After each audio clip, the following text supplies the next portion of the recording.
తెలంగాణ రాష్ట్ర కాంగ్రెస్ పార్టీ ప్రభుత్వం బీసీ రిజర్వేషన్ల కోసం అంటూ ఇవాళ ఆందోళన కార్యక్రమం నిర్వహించడం నిజంగా హాస్యాస్పదం. బీసీ రిజర్వేషన్లకు భారతీయ జనతా పార్టీ వ్యతిరేకం కాదు. ఈ దేశంలో బడుగు బలహీన వర్గాల కోసం, అగ్రవర్ణాల్లో పేదల కోసం కష్టపడి పరితపించే పార్టీ, వాళ్ళను ఆదరించే పార్టీ, వాళ్ళని అవ్వాడించే పార్టీ, వాళ్ళని ఆదుకునే పార్టీ నరేంద్ర మోడీ గారి నేతృత్వంలోని ఎన్డీఏ ప్రభుత్వం, భారతీయ జనతా పార్టీ అనే విషయాన్ని కాంగ్రెస్ పార్టీ గుర్తుంచుకోవాలి. వాళ్ళ ఇప్పటికే 27% రిజర్వేషన్లు బీసీలకు కేంద్ర ప్రభుత్వం, నరేంద్ర మోడీ ప్రభుత్వం స్థానిక సంస్థల ఎన్నికలు ఇస్తున్నది.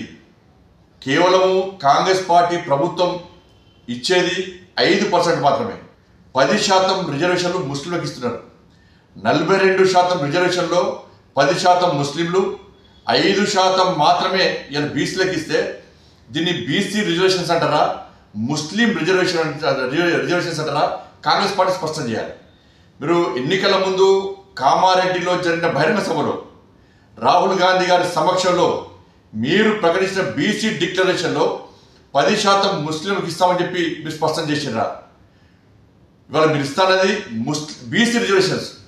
భారతీయ జనతా పార్టీ పూర్తిగా మీకు మద్దతు ఇవ్వడానికి సిద్ధం ఉంది.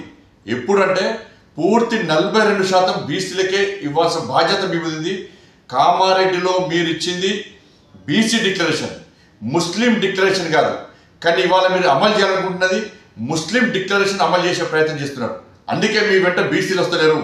తెలంగాణ రాష్ట్రంలో బీసీలు వాస్తవాలు గ్రహించారు. కాంగ్రెస్ పార్టీ కేవలం వాళ్ళు ఉద్ధరించేది ముస్లింలు తప్ప మా బీసీల గురించి కాంగ్రెస్ పార్టీ పట్టించుకునే ప్రయత్నం చేస్తలేదని చెప్పి ఈరోజు బీసీలు గ్రహించారు. కాబట్టి కాంగ్రెస్ పార్టీ వెంట బీసీలు వస్తారన్న విషయాన్ని కాంగ్రెస్ పార్టీ ఇప్పటి కూడా గ్రహించకపోవడం నిజంగా మూర్ఖత్వం. ఇవాళ బీసీలకు మొదటి నుంచి కూడా 50 ఏళ్ళ కాంగ్రెస్ పార్టీ పాలనలో ఏ రోజు ఒక బీసీని ప్రధానమంత్రి చేయలేదు.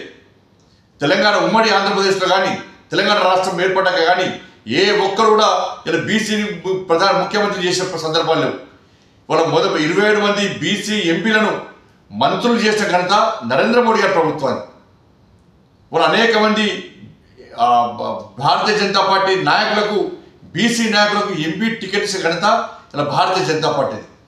కాబట్టి కాంగ్రెస్ పార్టీ యొక్క ద్వంద్వ విధానాలను, ఈ మైనార్టీ సంతుష్టీకరణ విధానాలను ఇవాళ తెలంగాణ సమాజం గ్రహిస్తున్నది, గుర్తిస్తున్నది.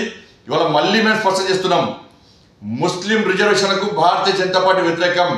బాబాసాహెబ్ అంబేద్కర్ రాజ్యాంగానికి విరుద్ధంగా మతపరమైన రిజర్వేషన్ కాంగ్రెస్ పార్టీ తీసుకొచ్చే ప్రయత్నం చేస్తే తప్పకుండా దీన్ని అడ్డుకొని తీరుతాం. ఇవాళ కాంగ్రెస్ పార్టీ తెలంగాణ రాష్ట్రం దేశానికి ఒక రోల్ మోడల్ అని చెప్తున్నది. ఇవాళ దేశవ్యాప్తంగా కాంగ్రెస్ పార్టీని అడ్డుకునేటువంటి పరిస్థితి దేశంలో ఉత్పన్నం కాబోతున్నది. ఇది ముమ్మాటికి ముస్లిం రిజర్వేషన్ డిక్లరేషన్, బీసీ డిక్లరేషన్ కాదు. బీసీలకు 42% పూర్తి రిజర్వేషన్ ఇవ్వాలని చెప్పి భారతీయ జనతా పార్టీ డిమాండ్ చేస్తా ఉన్నది.